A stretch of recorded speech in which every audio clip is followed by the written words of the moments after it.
Hello, everyone. This episode of Keep Kicking, I talked to Stefano, a gentleman that I have never spoken with prior. The background's a little different. I'm recording this at work, and I think it very apropos that I've recorded the intro and outro for this episode 4 times, maybe 5 times, and always getting in my way because of some sort of perfectionism that I have. And it is apropos because when I look back on this episode and I think about this episode, one of the main things, the main messages is just get out of your way and do it. We talked about how rank is not as important as the importance that people put on it. We talk about just being authentic. We don't say the words, get out of your way and just do it, but it's implied. And I find that wonderful. I hope you enjoy this conversation as much as I did. And I hope you get something out of it. Keep kicking, never quitting. Focus sharp like a blade that's hitting.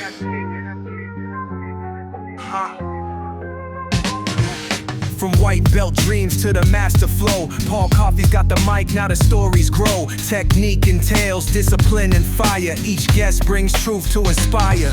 Keep kicking, step into your power. Keep kicking, moment to the hour. Every strike, every fall, every rise, it's a journey through a warrior's eyes. Old school, new school, all styles blend. From the mat to the mic where the arts ascend. Philosophy deep, but the vibe stays tight. Martial minds meeting in the podcast light. Keep kicking, step into your power. Keep kicking, moment to the hour. Every strike, every fall, every rise, it's a journey through a warrior's eyes. Keep kicking. Keep kicking. Paul Coffey leads and the journey begins.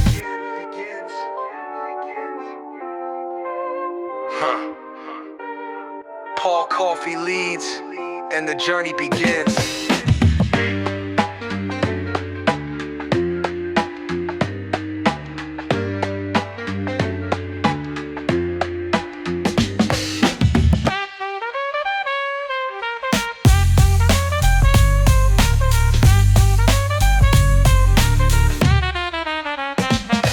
Technique entails discipline and fire. Each guest brings truth to inspire.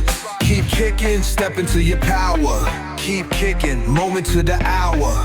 Every strike, every fall, every rise, it's a journey through a warrior's eyes. Keep kicking.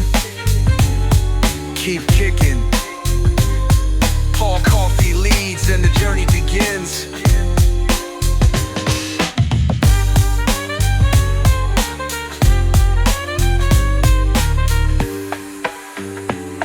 Paul Coffey leads and the journey begins.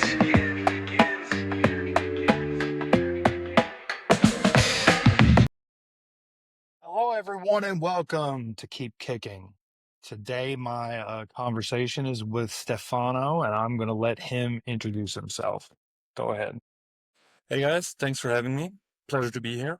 Thanks, Paul, for inviting me. Yeah, my name's Stefano. I've been an artistador for over 10 years. I've did martial art for the better part of 30 years right now. It's been a long time. I've been doing weaponless martial arts until I started getting into the weapon-based ones. And yeah, fell in love with it, started teaching, opened my own school, and now here I am.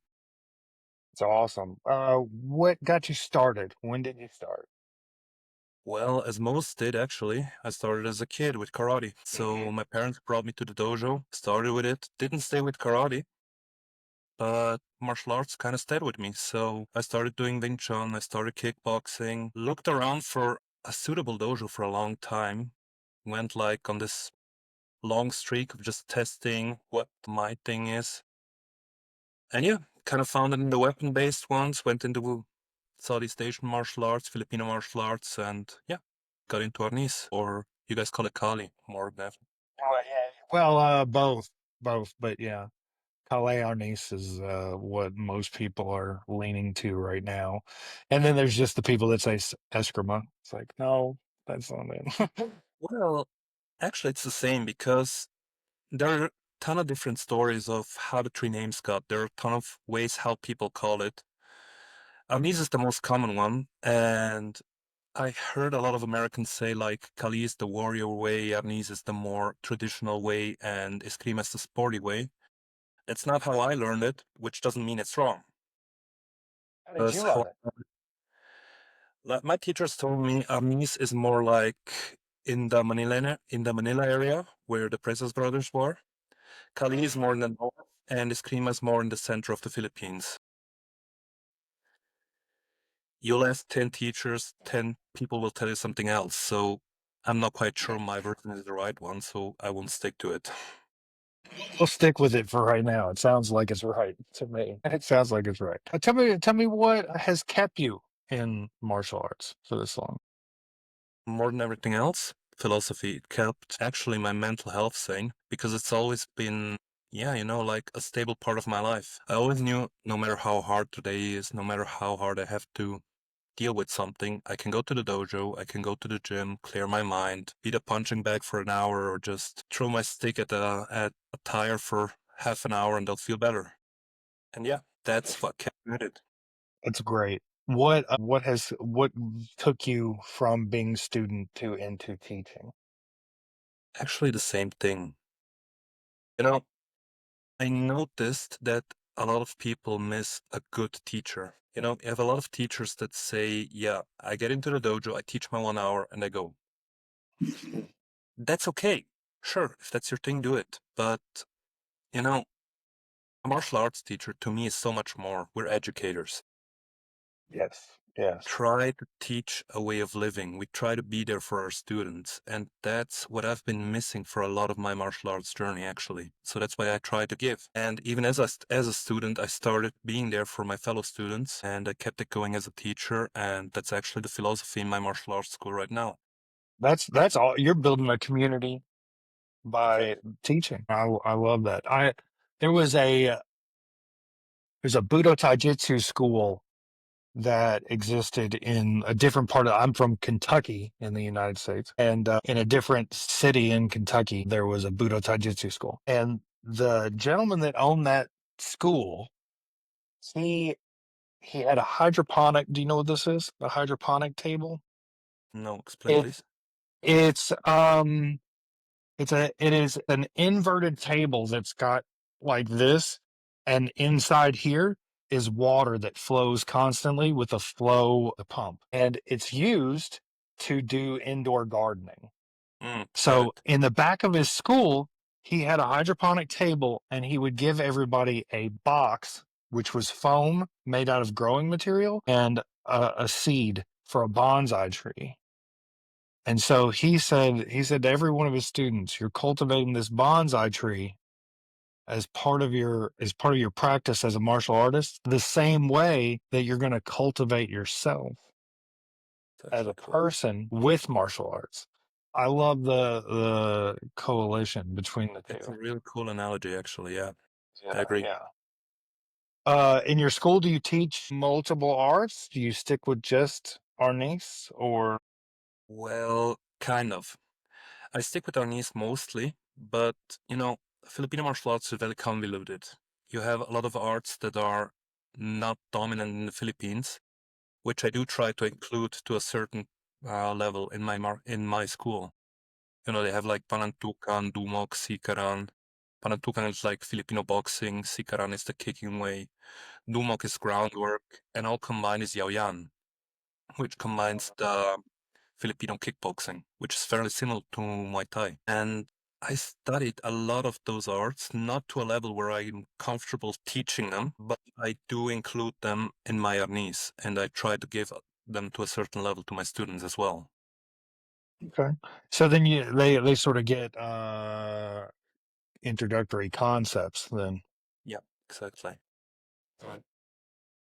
So we do try to give them like a full range of martial arts. They are still weapons based, but they can handle themselves as soon as they get to a certain level, even in an empty hand situation or in a ground situation. They will for sure not win against a BJJ guy, but they can handle themselves. Well, if they got a knife on them, they might win against the BJJ. But that changes Yeah. the whole situation, doesn't it?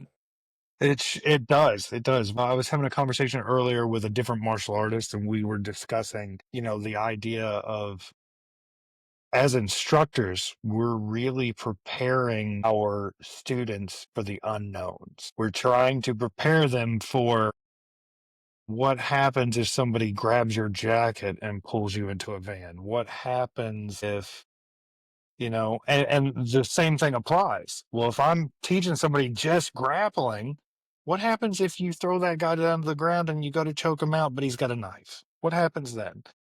You Now, know? let me tell you something. What if someone comes to your school and says, let's say you teach Aikido, and he just says, oh, those moves are so beautiful. I'm just interested in the art of it. What do you say? So, what I say to that is what I've been saying for well over a decade. There was a point in time where I went to my students, I think it was like 2012 or 2013. I said, I no longer teach martial art. I renounced it.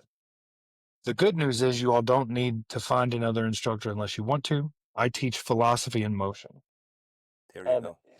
you know, that way I can have a class and one person is there because they were victimized or abused and they're wanting to learn self-defense in a core way that will heal them. And somebody is there because they enjoy the movement. And maybe somebody's there to exercise, and maybe somebody's there because their friends there. But the fundamental thing about it is as those philosophies change personally for the student can grow within the movement that I'm showing. There you go.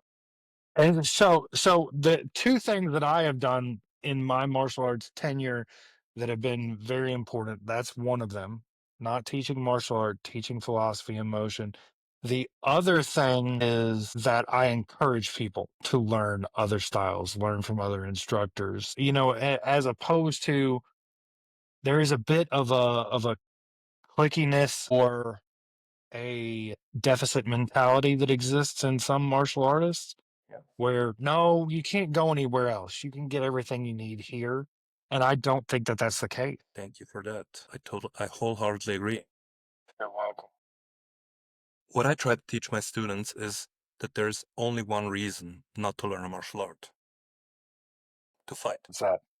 Yeah, very much true. Very much like, I mean, I always tell them or try to teach them somebody's here because he wants to learn self-defense. Someone is here because he's interested in the art. Someone is here because he just loves the fluent movement. And all those reasons are equally valid.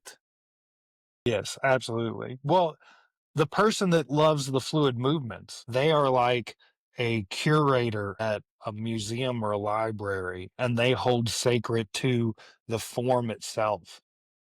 And so they're a great placeholder in a capacity of passing the lineage down, you know?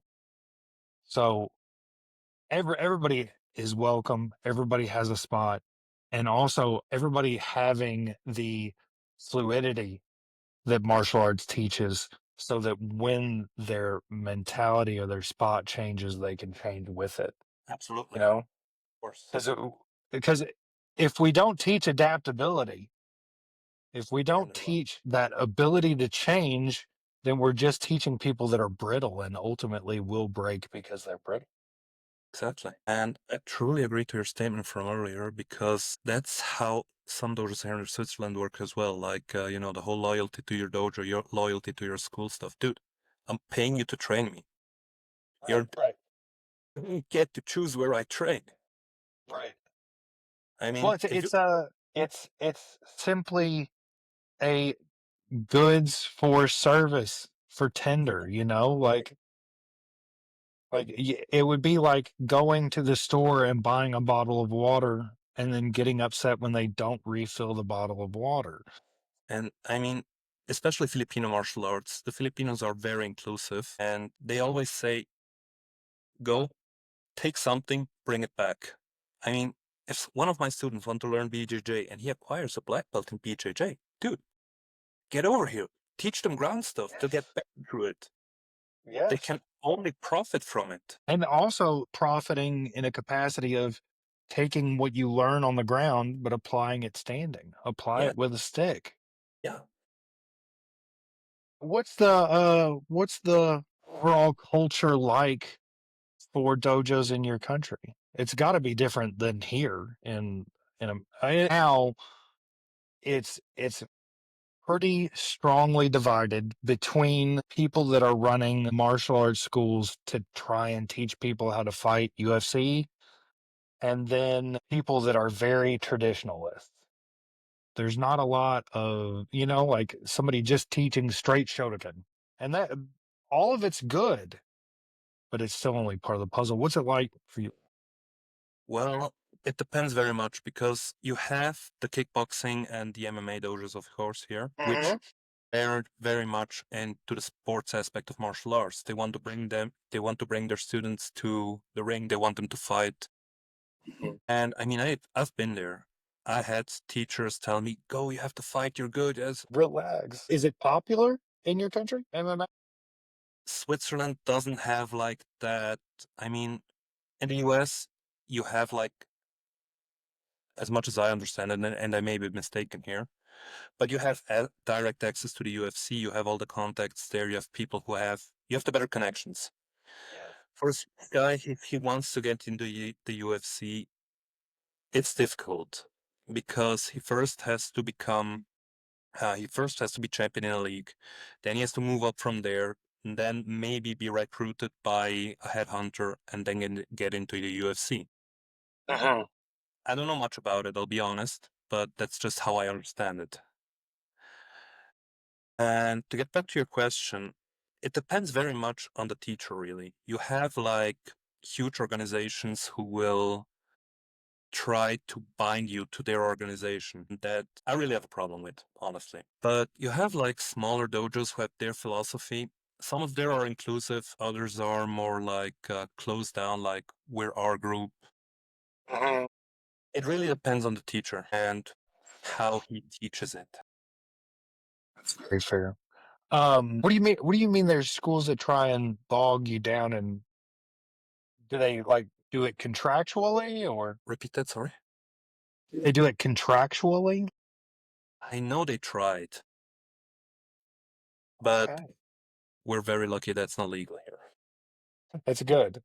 That's good. It would be legal here to where you could sign somebody up that you're contractually obligated for a time period for like a year or 2 years even, but there's been a couple of schools that have tried it, but not very many. Most failed.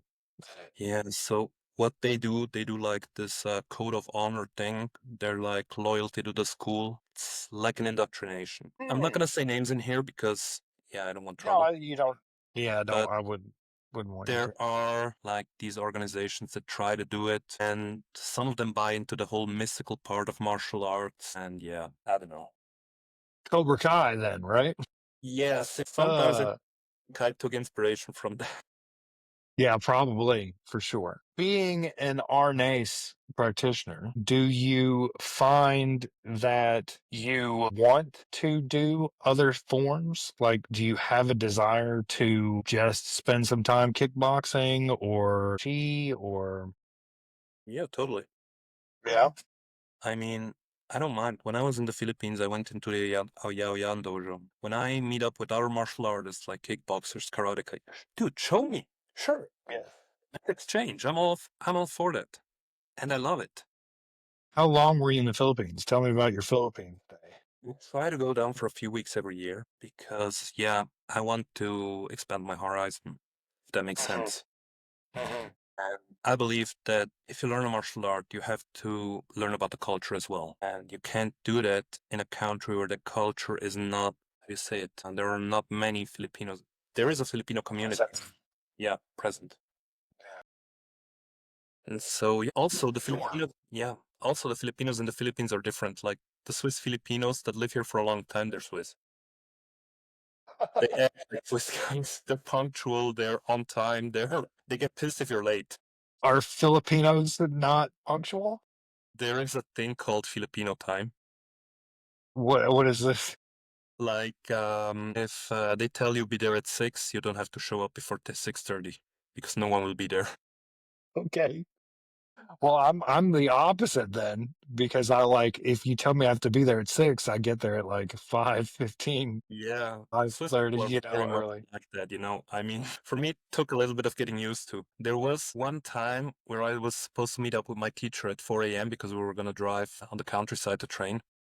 And I, because we had like a 12-hour session the night before, I called her and was like, I'm sorry. And she's like, Stefano, you're Filipino now. That's wonderful. A 12-hour session, I bet that was grueling and awesome all at the same time. It was. It was.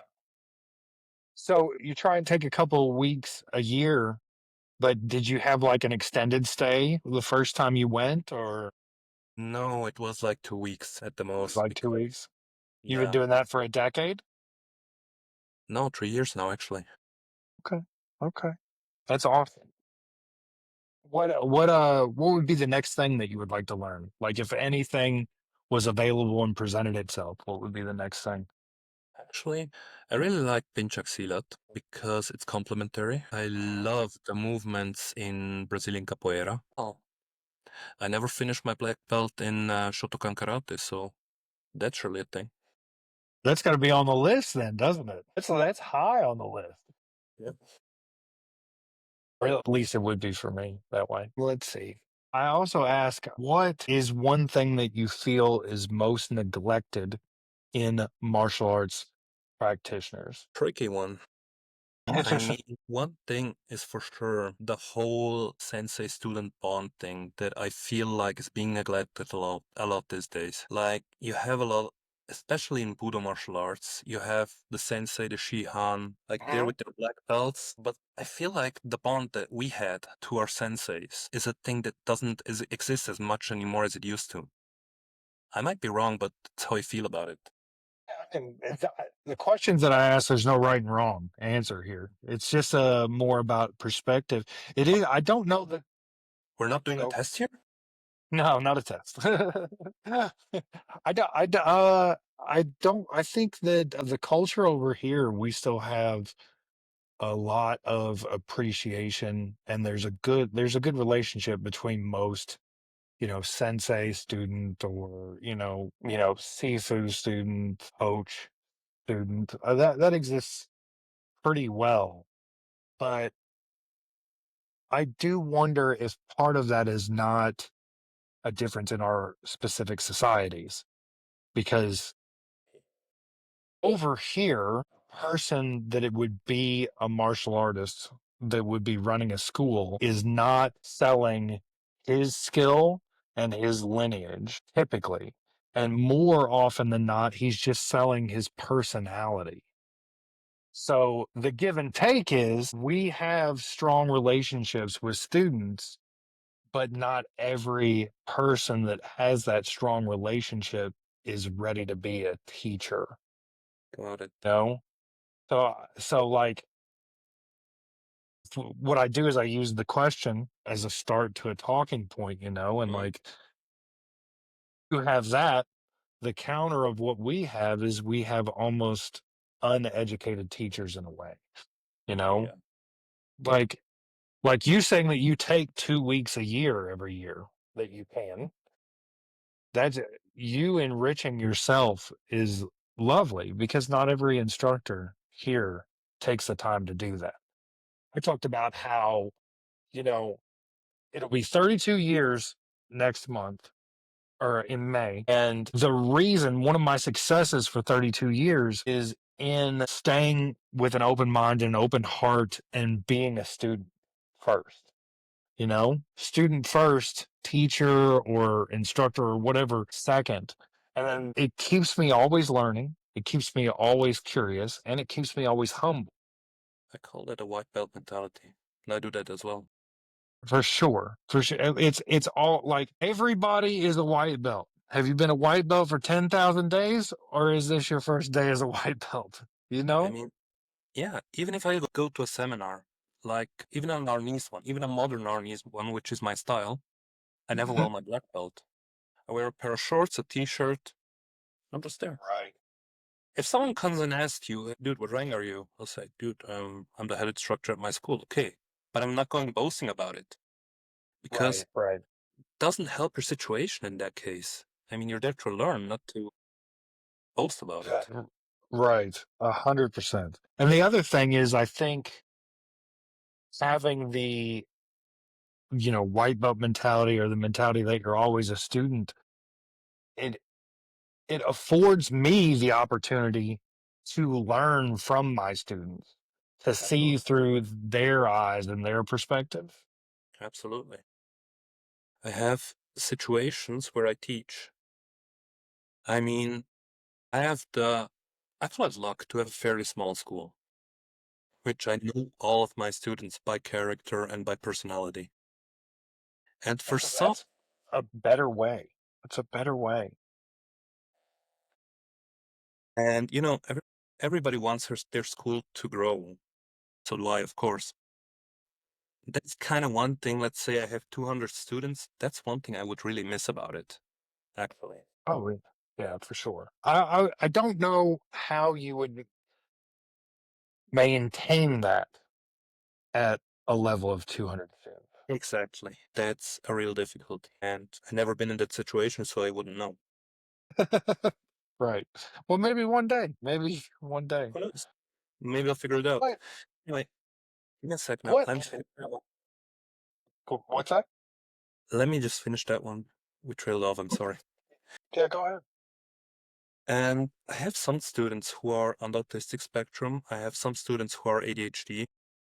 And it took me months, if not years, to find out how I can teach a specific student that he can grow. I mean, every student has his way of learning, and you need, as an instructor, for me, you have to take time to learn how to teach them. Because of course you can line them up and just make them do the same thing. But how do you teach one-on-one? And that's one thing I've learned in recent years, actually, as a teacher, that it takes much more, and you learn much more from a one-on-one teaching training than just by standing in front of a group, just by learning from the student, because he will show you how you can teach him. You just have to listen. I think also, like, a very, very, very important takeaway is that being open to that concept, being open to listening to a student tell you how they learn, Yeah. as opposed to, I do know there are some schools out there that's like, no, this is how the kick's thrown, this is how the punch thrown, this is how we learn this is how we learn that. And they are sort of like handcuffed by their own curriculum, you know? Well, but he's done these things for 6 weeks. It's time for him to go for his strike test. Or, it's like, okay, that's not exactly how it works, though. Everybody's a little different. And it's not, in the US, we say you're making black belts, you're not making Big Macs. So, what led you to teach? I kind of grown into it, actually. I Hmm.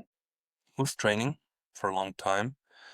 And one day, one guy came to me and you're like, dude, you're into martial arts, right? I'm like, yeah. Can you teach me something?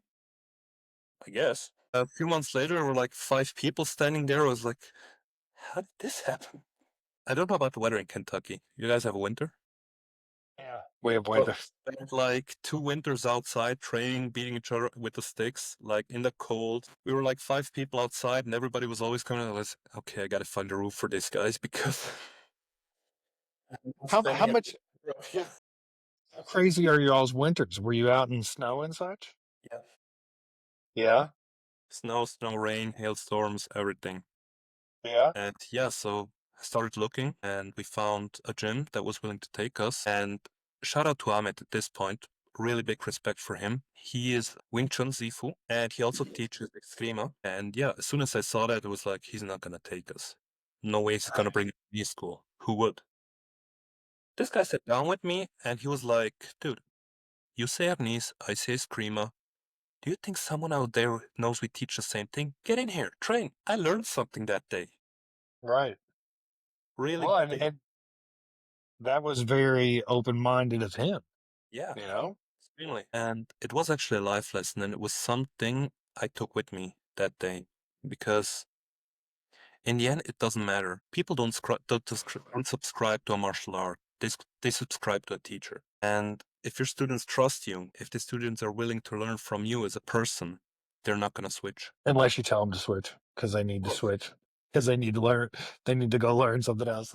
Oh, well, I don't know about, I was fortunate enough that one of the first school that I was in, if you achieved a black belt in order to get second degree black belt, you had to at least be close to a black belt in another style. They wanted you to be diverse. They wanted you to be broad, and the idea of, you're building a house when you build your martial arts. So you want a strong foundation, but after you pour the foundation, you got to bring other people in to build Exactly. the walls, to put the drywall up, put the roof on. Yeah. So I mean, I wasn't saying I know. Yeah. they will trust you as your teacher, but they will also trust you to guide them. I mean, I had a student who went to the US, actually, to Chicago. Mhm. And she came to me and she was like, Stefano, I want to train. Do you know someone? And me being in GSBA was like, yeah, sure, I make a few calls. So I talked to a teacher I know in the US and she brought me to Jesse from Pikiti Tershakali. It's like, yeah, I trust this guy. Come, send it to her. Send her to him. Did she have a good experience? Extremely. She's like, yeah. Wonderful. That's I went. wonderful. I actually went down to visit and got to know him, and he's an awesome instructor, an awesome guy. That's Like, very cool. yeah, So you do a lot of traveling for martial art then as well? I wish I could do more, but We all do. We all do. having a full-time job on the side, yeah, doesn't permit me to travel too much. Does martial arts help with your full-time job if it does? It's actually the other way around. I mean, I'm a lineman by trade. Okay. Uh, yeah, I mean, working keeps me fit so I can skip the gym and still outdraw my students. That's a good way to look at it. But also, martial art helps with the balance and coordination and stuff Absolutely, for yeah. your job. Yeah, extremely. Also with the mental focus. I mean, especially as a lineman, you have to keep your head working, Right. So I especially guess you're in, not afraid of heights then. I'm terrified. Really? No. Okay. You know, especially on the 90, 100-meter poles. Is that like 300 feet, maybe? That's intense. Yeah.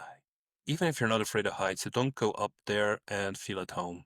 It takes getting used to. I can imagine. And I can imagine the sigh of relief when you get back down to ground as well. Okay. What personal philosophy or personal lesson would you like every martial arts student to know? Always be open, and rank doesn't mean a shit. Good. I love the quote. Love it. I don't.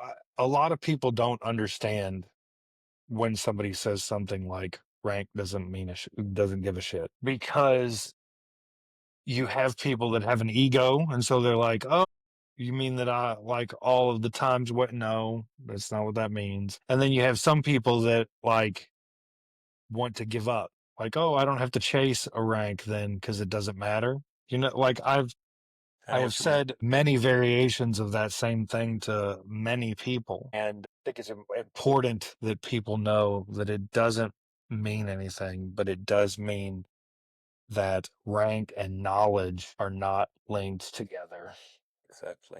and that there is a black belt out there that could teach me something, even though I am higher ranked than a black, like it doesn't matter. And two black belts can teach each other something. And Absolutely. also, a white belt student can teach you something if you're open minded enough to look for it. Yeah, I mean, I have a student here that was a boxer in Italy, and I had so many fun matches with him, so many discussions. It's amazing. And he's the most respectful dude. He will stand there and listen. Huge guy, bigger than me, like by a lot. I know if he was a punch, he'd KO me one hit. He's the most respectful guy. He listens to me. And if he disagrees on something, he's open to it. He comes to me and, hey, look, I disagree on this. How about it? Let's talk about it. Yeah, sure. Come on. I mean, I always tell everyone, I'm more than willing to put my money where my mouth is. If you disagree with something I say, I'm more than willing to discuss it. And who knows? Maybe I'm wrong. Worst case, I learned something. Best case, I get to show you why I'm teaching it this way. So it's a win-win anyway. It's better than make them shut up and just go home, think about it, and make them get the idea that what I say is bullshit, which is pretty much possible. Who knows? Right. There's more of that being humble for sake of, if you're not humble with this art, it will humble you. And if you're not humble with this lifestyle, it will humble you. Yeah, but I do feel like there is a lot of, how do you say, self-promotion, but in an arrogant way. I mean, know what I Like mean? ego? Yeah, kind of. It's like, I'm the best. You guys have to listen to me because I have been. Yeah. I mean, That's probably the same in both of our cultures, no matter what. But that's one of the human condition's ego. We all suffer from this. No, my identity is important. I actually had one teacher come to me when I started my school and we made a website. He was like, don't even bother making a website. Why? Because we were here first. There's no chance you get any clicks. I was like, watch me. What did you expect was I gonna do? Right. Well, and why would he say just because he was here first? Like, that's a level of like arrogance that I can't quite understand either. Yeah, same, Like actually. saying, I have all the internet clicks, you can't have any. Yeah, it was actually a guy I respect. I truly respect this guy. He was Hmm. my teacher for a long time, but sometimes he would say something. I'm like, why? You think that's just an older mentality, like an old school versus a new school type of a mentality? Don't think so. I think it's like different ideology. Where do you think that ideology comes from?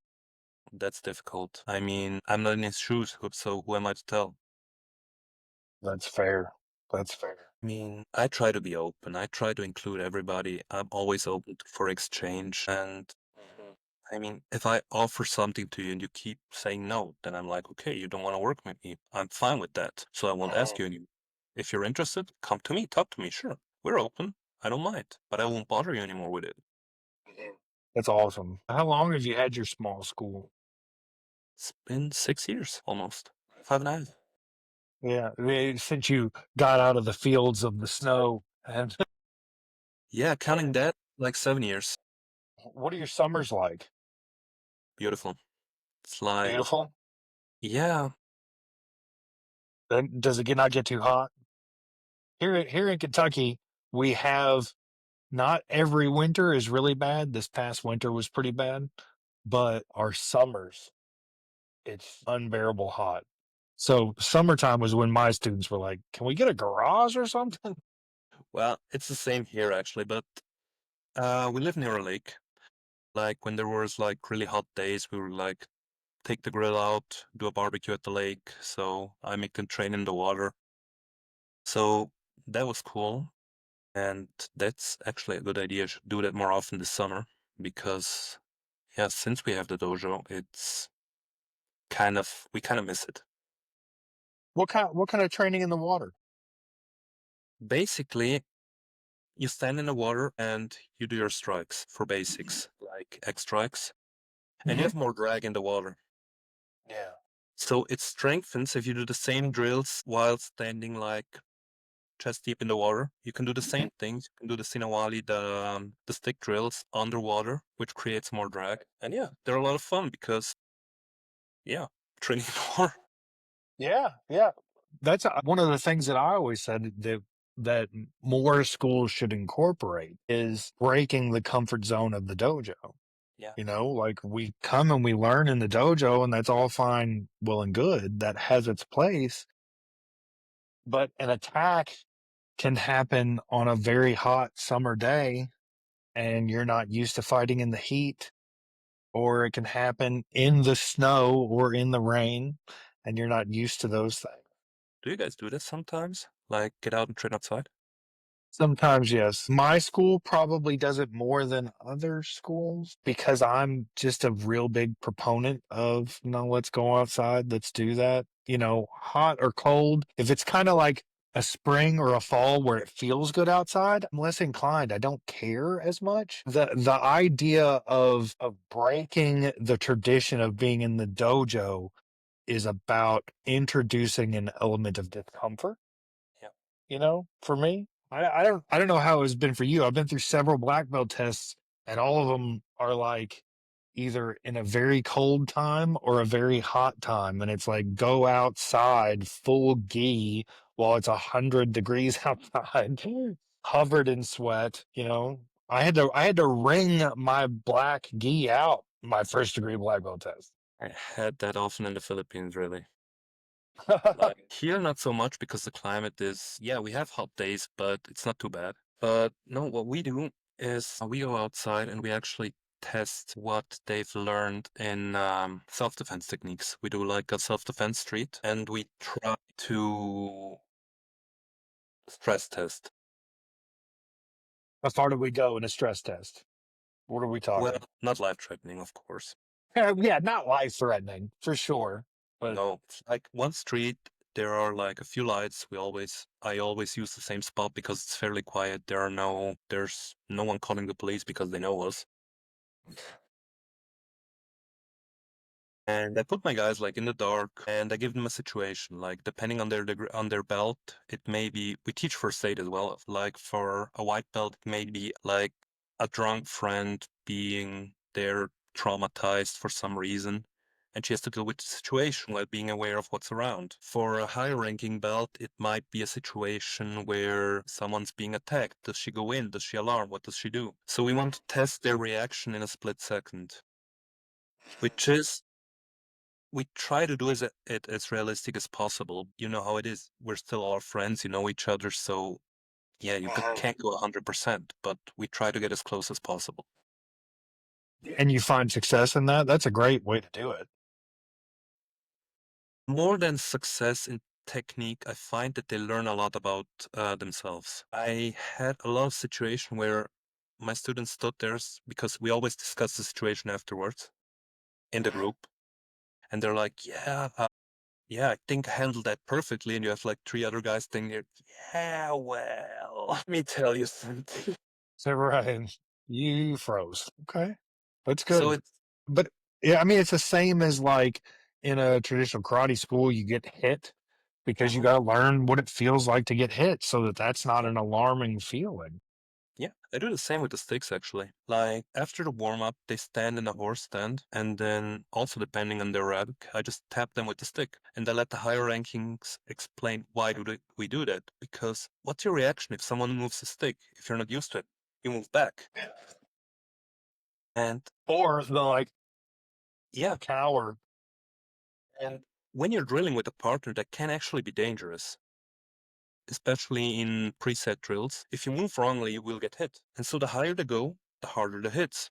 Especially for those who want to go into competition, they will get hit hard, and I'd rather have them be used to it than get in the ring and be hit hard.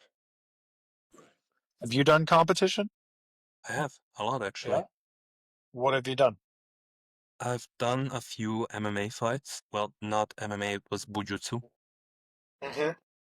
But yeah, it's Japanese form of MMA they teach here in Switzerland. I had a few fights there and I had a lot of competitions in arnis and stick fight in general. And the I GSPA bet that's is, intense.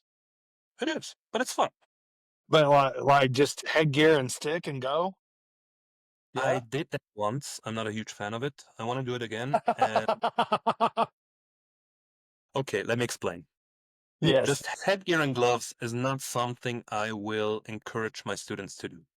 If they come to me, look, I'm looking for this experience. Of course, I will prepare them for it and they can go to a club brothers gathering and make the experience. But it's not something I actively promote. The GSPA is known in the US as Do you think that there is some sort of a detriment? What are you trying to avoid by not promoting that?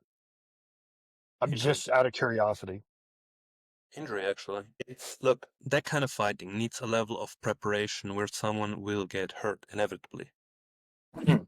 because you have no joint protection, you have only a headgear and gloves. And that's not something I'm willing to do to a student.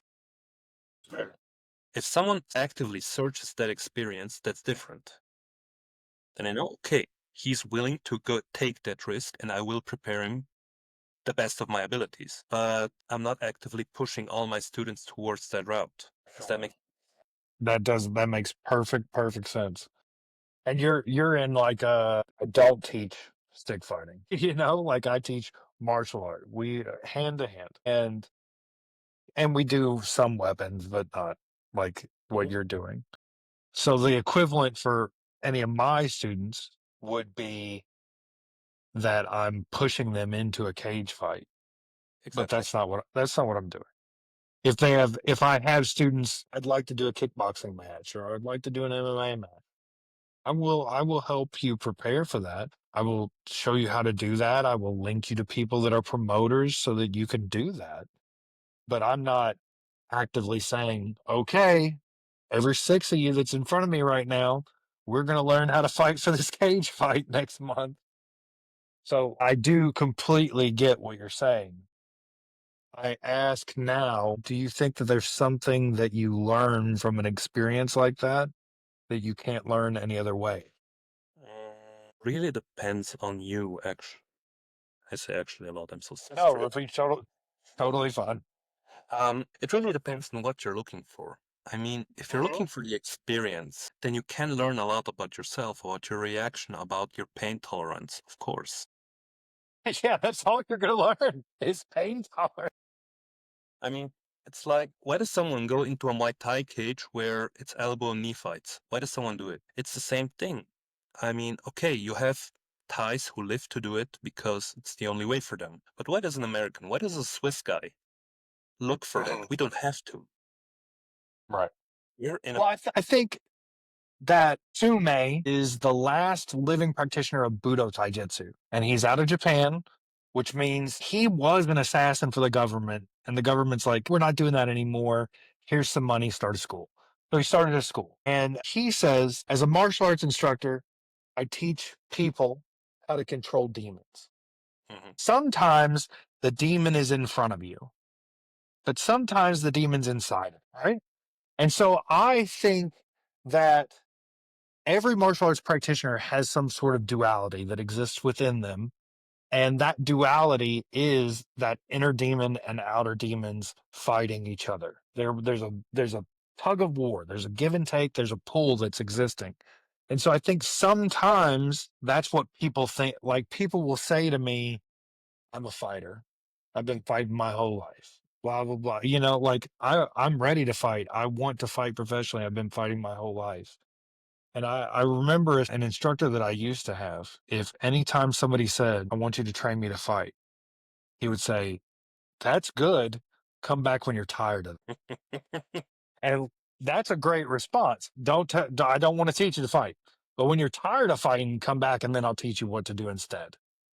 But I think that there are some people that have that duality inside of them and they have the need to compete because they're like, for everything that I've ever seen, competition has never been about somebody trying to topple somebody else that's in front of them. It's always been about, I got to prove this to myself, so to speak. Is it the Yeah. same for stick fighting, do you think? Can be, but doesn't Okay. have to. I mean, you know how I got into the World Championships? Tell me. There was this guys from Lucerne and another city here in Switzerland. Shout out to the Separis Lucerne. Mhm. They were building up a Swiss national team. They came to school. I was a blue belt back then, and they were like, "Yeah, we're going to Lisbon. We're going to the GSP World Championship. Someone want to come?" It's like, yeah, yeah. And so we went there. Absolutely no idea what we were expecting. We got beat down for 3 days straight. Came home, but what that Bruised and did, battered. yeah, but with smiles. And what that did, I came home, and yeah, Facebook was bigger back then. But what I got was like 50 new friends requests from organizador around the world. And so I got a lot of context contacts just from that experience. 1 year later, I went to the German championships. I actually scored third. 1 year later, I went to the Europeans and actually won in forums. So Awesome. for me, going to championships, beating each other has two sides, actually. Because Okay. the first one is you meet a lot of great martial artists, which you wouldn't meet another way, except like going to a dojo, and that's the thing. It's a huge gathering. The second thing, you learn a lot about yourself, and you can only become better when training or competing against the best. And the third thing, and that's the thing I love about competitive harness, which I haven't seen as much in Budo actually, unfortunately, is like you get into a ring, you don't know the other guy, you look at each other like, yeah, you get out of the ring after that fight and you're brothers. You just know in a way that you would have never known each other before. And the next day you sit there, hey, look, this is from you. I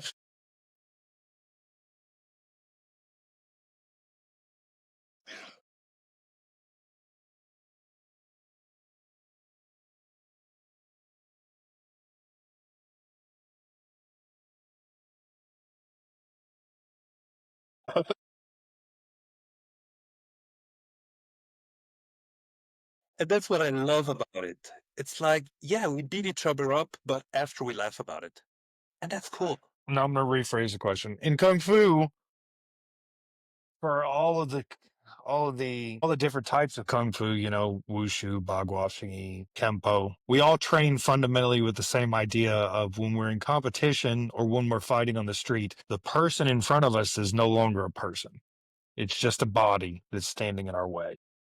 Do you think that exists to any extent in Arnis? Yeah. Traditional Arnis, it does, because it's not that long ago they had, I think they still do have, death matches in the Philippines. They still do? I haven't seen it, Okay. Okay. so I don't know hate. of death matches, but I have not heard of them being. Like, there are rumors, I don't know about it. But, so yeah, I mean, Arnis was an art that was made for war. I mean, you have special forces, army, police, they train armies for close combat. So yeah, it is a very big part, but it's not what I promote. Because I think there is a very human aspect to martial arts. Yes, when self-defense you have to be hard. Yes, you have to be fast. Yes, beat him down, knock him out. Try not killing him because you are gonna go to jail, but they're alive. Absolutely. Forget that you have a human. But I'm all about this de-escalation. I'm a firm believer Absolutely. that pulling a knife is a statement. That sometimes when someone pulls a knife, he doesn't even realize he pulls the knife. And I've been in this situation actually twice. One time I had to fight, one time I got to talk him out of it. And I got very lucky both times. And the one I want to talk about is the one I got to talk down. Because he was pulling the knife in an emotional reaction. He was like, and then he realized he pulled the knife. And then what you do? What are you gonna do? You can't say, huh, sorry, just a joke. Right. Your ego will not permit that. So you have to take action. But this kid was shaking. He was like, fuck, what am I gonna do now? So I was like, dude, it's okay, just lay the knife down, take 3 steps back. We don't have to talk about it. Just go away. We'll forget about it. It's like, he dropped the knife and he ran away. And I think very often that's the case. People carry knives around, they pull them and they don't even realize because emotions. Now, I'm not saying if someone pulls a knife, try to talk him down. That's not what I'm saying here. I'm just Oh observing. no, yeah, absolutely. Well, but also, as martial artists, we're in the business of controlling motions. You know, because part of what we have to do as practitioners is learn to control our own emotions. I don't want to fight angry. I don't want to fight sad or upset. I want to fight as neutral as possible because it makes me more level-headed. I'm not going to make those rash decisions. I'm not going to have those same problems that somebody has fighting emotionally. So, like, it's important to control your own emotions, but in the same instance, it's also important to control those other people's emotions. I don't need to know what happens, but I'm glad you are okay from the one where you did have to fight, because in a knife fight, somebody's going to get cut probably. A friend of mine says, in a knife fight, there's gonna be a mother crying, and you better make sure it's not yours. I agree. But I also say in a knife fight, there's never gonna be a winner. Just an injured and a dead guy. Mhm. Right. So yeah, and it is. Yeah. But it's also reality, and it's also important that we talk about these sort of things with our students and that they understand the levity of Yeah. what they're getting into. Especially in our niche where we do a lot of knife drills. It's important to educate them that this is not gonna save you in a knife fight. This is not gonna make you immune to someone pulling a knife on you. Because in 90% of the cases where someone wants to hurt you with a knife, you're not gonna see that knife coming. The only thing our niece can do is maybe bolster your chances a little bit, but that's it. Mhm. So you guys go from stick to knife to open hand, or In my school, we have a progression. They start with double stick and single stick. Then they move on to knife. Then to dulo dulo, which is the kubotan, palm stick, yeah. like the tactical pen. No, sorry, my mistake. Stick to machete first, then to knife, because machete works similar to the stick, so it's easier to get adapted. Then to knife, then to kubotan, and then to long stick. And the empty hand goes along with everything of it. Okay, long stick, bow staff. Both have. We say banka. How is it? Is it length? The same length as bow staff? It really. Longer, shorter? We use bow staffs because they're easy to acquire, but Oh, okay. it actually depends because Has it when you even look at been like a Japanese longbow, like a 9-footer? no, also not like the Wing Chun stuff. Yeah. They do have like a spear technique, which I never learned, so I can't talk about that. What grip do you all have on the bow staff? This is the Okay. part where only martial arts nerds care, and I'm sorry for those that are not martial arts nerds listening, but because you can have the thirds rule where you're grabbing from the middle. You can have like more of the Japanese, they call it the fisherman's, grip, where you're down toward one end and using the staff as. We actually have both. We have changing grips. We section the staff into thirds, Mhm. but we jokingly call it the Darth Maul grip. Okay. Yeah. We have the switch grip as well, and both as well when we are on the end section of the staff. And so learn to switch the grip while moving. Like that sort of Yeah, kind of. It's thing. like they move, they learn to switch the grip. Yeah. Yeah. That's awesome. It's like when they get to that degree, the first hurdle is actually that getting fluent with a longbow, with a bow staff, because it's a weapon that completely differs from what they had before. Because you have sticks, you have knives, everything moves fairly well with one hand, and then you have the bow. The bow is that Well, line mark. so yeah, no, it is. So is there some sort of technical integral? Why is it saved for last? Why is the bow saved for last? What is it teaching the people that it need to know? You know? My idea when I made the curriculum for my school, which is based on modern armies, Mhm. I took the bow staff or the bankal for last because it differs completely from every other weapon, and you have to understand all the other weapons first before starting something completely different. It like resets your mind to zero. Love it. I mean, you can take a stick, you can take a machete, you can take a knife, everything, you can do the same movements, but now do it with a bow staff. You can't. And so they have to rethink their whole technique and how to adapt it to the longbow and to the long staff. And what that does is it gives a certain level of understanding of the technique to the students, which they do not have prior. It takes time to understand the technique. I Mhm. mean, I try to teach them it is one thing to perform a technique, it is another thing to understand it and to apply it. And I really think the both staff does a great job in underlining that lection. I love that answer. That's a great answer. So we're going to wrap up. I don't want to keep you too up much longer than that. Kind of look at the time and such. Do you want to tell people watching where they can find you on the internet? Sure. I make a few videos on YouTube and TikTok. My name there is Ascal Stefano. Ascal in Filipino means stray dog. And I'm Love it. on Facebook and Instagram, and you can find us under www.arnis. Awesome. I'll make sure that I get the actual spellings and stuff from you and I can put it in the show notes for the episode. I want to thank you for having the conversation with me, taking the time out. Greatly Thank you. appreciate it. I appreciate you with all the work that you do for your students and the knowledge that you are imparting. And I also appreciate you for being a part of my journey just in having this conversation. Who knows? Thank you. Maybe we get to meet one day. That's right. Maybe. So, everybody else that was listening, thank you for tuning in and keep kicking.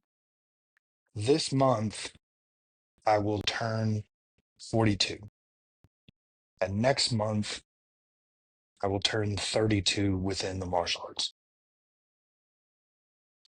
And I am so extremely grateful for the journey that I have been fortunate enough to be a part of within the martial arts community.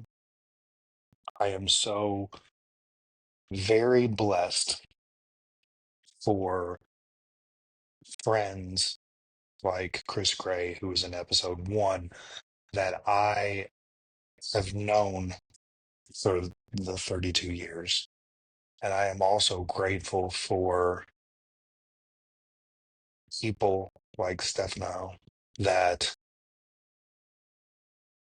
I just met just randomly, and I'm able to have a lovely conversation like the one that you all just witnessed. It's been an awesome 32 years. I cannot wait to add to that. I cannot wait to have more of these conversations and share them with you all. I am so incredibly blessed and incredibly honored to be able to have these conversations, to be able to share them with you all, for you all to listen and hopefully learn from them in the same way that I am. I'm approaching this as a student first and a teacher second and a lover of all things martial arts third. I hope it shines through. Some conversations might not be as good as others. Some might not be for you. That's okay. That's okay. I thoroughly enjoyed this. I hope to one day meet all of these people that I talk to in person in some capacity. I love you all. I really hope you enjoyed it. If you enjoyed it, share it with some people. If you are watching this and you are a martial artist that would like to be on my podcast and share your story, please reach out to me. keepkickingpod@gmail.com, or you can find me on Facebook. Message me on Facebook. Whatever's easiest for you. But I hope to grow this thing and share as many stories as possible. We as humans have some needs fundamentally. One of the needs is food, one of the needs is shelter, companionship, etc. But one of the needs that I'm trying to cater to is to be heard. Everybody has a story. Everybody's story is important to them. Everybody needs to tell it and for it to be heard. I also believe that the counterpoint to that is if you're willing to listen with an open heart and an open mind, you will always find something useful out of every story. I love you. I'm grateful for you. I'm grateful for my journey. Keep kicking.